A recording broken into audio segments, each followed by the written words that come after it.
Hello and welcome to the Digital Photo Academy. In this video, we will explore and customize the actual Photoshop workspace. So to start off, what I am going to do is quickly explain how it may, when you start off, this is how Photoshop will open, either this way or this way. So if it is this way, let me explain what this is about. So in here, you have your home button, then you have the learn button, which then allows you to look at all the tutorials, and you have a view wall. You can go look at all of them that are available. You can scroll through, select whatever tutorial you may wish to look at. Then you have your work, and you can continue going back and forth between the two. If you were working with the Lightroom and you have your Lightroom images in the cloud, you can access them through here. Now, since we are working on Photoshop CC 2021, so if you are saving your documents within the cloud space, then you can click in here and you can look at your cloud documents. If you have recently deleted some stuff, then from there it'll show up in here. So if I go to home, I can simply click on any one of these images that have been recently opened or worked on, and they will become available to me. Either I can go through here, or if I am in my home button, where now I am in the Photoshop interface, I can always go to File and say Open Recent, and it gives me a listing of the last X number of files that I had worked on. Okay, so let's say I decide that I'm going to open up this one image, and I open it up. There are distinct spaces in Photoshop. First, there's the toolbar on the left. Along with the toolbar, the next thing is the options bar at the top, and then you have the panels bar on the right. Okay, so these are the three things, and then in the middle is what is referred to as the image space or the work window, or whatever you want to call it. Starting off with the toolbar, you will notice there is these two tiny arrows at the top where my cursor is. If you click on this, you can make the toolbar into a two-panel or a two-column toolbar. Or you can simply revert back by clicking on it, and it collapses into a single column. All the same tools are still visible. Next up, you also have the ability to grab it from the top and drag it out. And when you drag it out, you have the ability to drag it wherever you want. You can also tab it to the right. So whenever you see, while you're carrying a panel, a palette, a toolbar, and you see this blue line, that implies that you can tab it there. And once again, you can move it out by clicking on this tiny little line, and it moves away. Guess what? Can I tab it all the way to the left? You bet. So I can now tab it in here as well. I can make it into a two-column or one-column or whatever I want and still move it around. So there's a lot of flexibility in how and where you wish to place any one of the things. So this is the toolbar. Next up, the menu bar at the top. So the menu bar is options that become available based on the tool choice that you make. For example, I'm currently in the very first tool, which is the Move tool. And with the Move tool, there are options of aligning it or distributing objects, and there's a bunch of other things in here. Now pay attention to what happens to the options bar at the top. If I change to another tool, so this is the rectangular marquee tool. I click on it, and suddenly all the options have changed. Similarly, as I progress through, and I'll go through, and you will notice there are different options for different tools.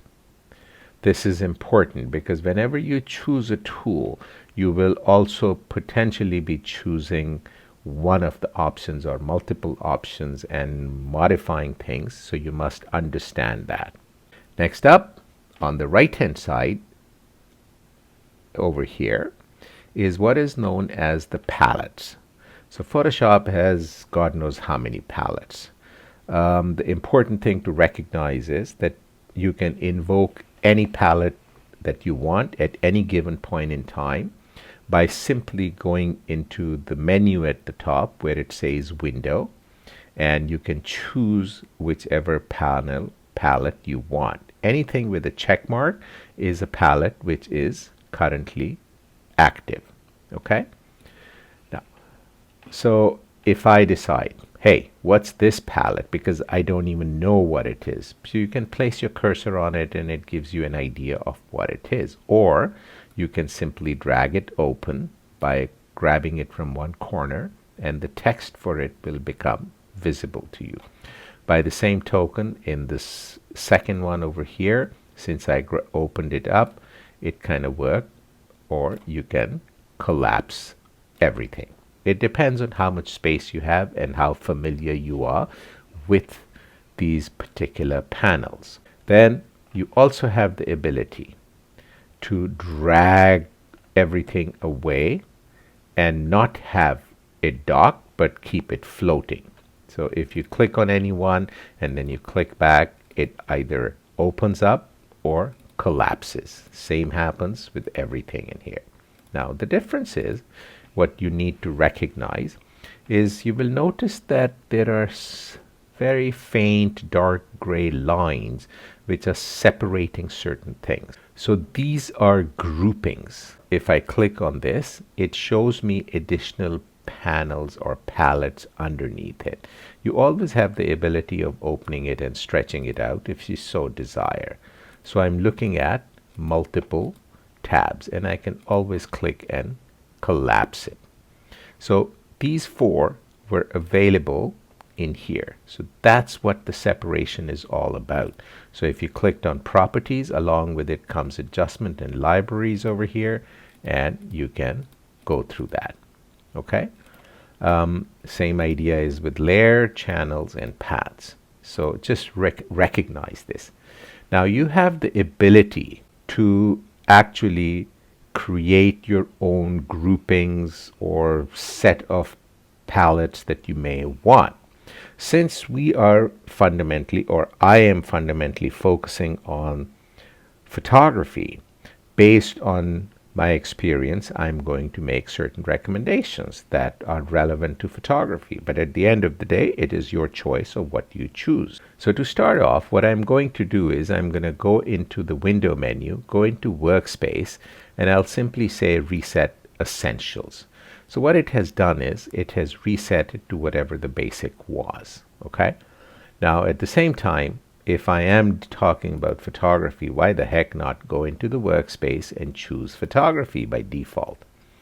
So then it says, hey, these are the photographic things that are relevant to you and whatnot. Okay.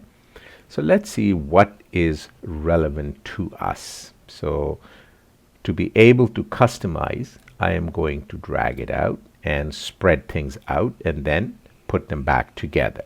Just so there's the histogram. Histogram is very important. I want this out. Actions I do want. Absolutely yes. So I'm going to put it here. Libraries, if you're working with libraries, which means that you have online space where you have created libraries, by all means, I will continue adding that. Then what else can I add in here? So I say, hey, you know something? I think I can take properties panel and perhaps add this as a tab over here. So I have now got 4 distinct panels or palettes in one grouping. History and info I will leave alone as individuals, and then I say to myself, hey, you know something? Let's check what else is available. So color is there, swatches are there, which is perfectly fine. Do I want character? Character would refer to text, but we're not dealing with text at this point in time. What else can I take? I kind of like the layer comps, and I will also incorporate actions. So I take actions, and actions is already here, so I don't need to worry about it.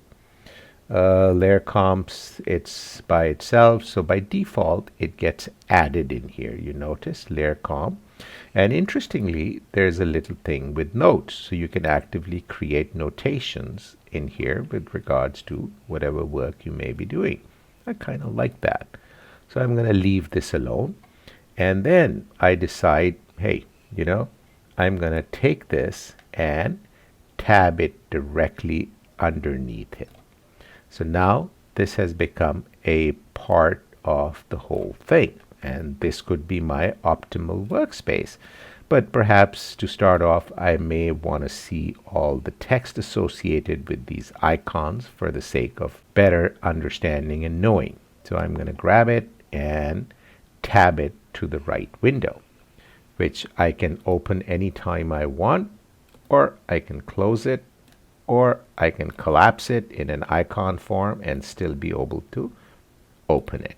So that's customizing it. So now that we have customized it, you can save this as a workspace for yourself. So to save it, you go to Window. But before we save it, let me quickly explain one more thing. So this window is currently tabbed, and to be able to explain it better, what I'm going to do is I'm also going to quickly open a couple more images so that we can actually play properly. So I come back in here and I'm going to say, yeah, small JPEG. So let's go. So now I have 3 images open, and you can cycle through by clicking on each tab, and each tab gives you the name and the percentage magnification and the color mode, which is RGB, and what bit rate the image is in. Okay. At the same time, if you look at the bottom left of the screen, it shows you 2 bits of information. One is the percentage value, which is the magnification percentage. You can actually click in here and type in whatever percentage magnification you want. So if I want 100%, I typed in 100 and hit enter. So it covers 100% of the space. The other thing that it does is it shows me dimensions. So it's at 21.33 inches by 14.22 at 72 pixels per inch. There's other information in here as well. So you click on the arrow and it shows you what other level of information is available to you over here. You have the ability of separating these documents from a tabbed form, one at a time or all together. So there are multiple ways of doing it. So you can either click on any one tab and simply drag it out and drop it. So now this has become an independent window. You can do that with any one of the documents or all of them one at a time. Okay, so it's a choice that you make. So this is one way, and you can again re-dock everything at the top. So now I have docked it, but now my other images are lost behind it, so I have to go into Window and bring up the other image and then say, hey, let me dock you here, and then go back in here and see which image was it. This is the one, and I dock it. So now I have docked them all back. But there are simpler solutions to this. Why waste so much energy and effort?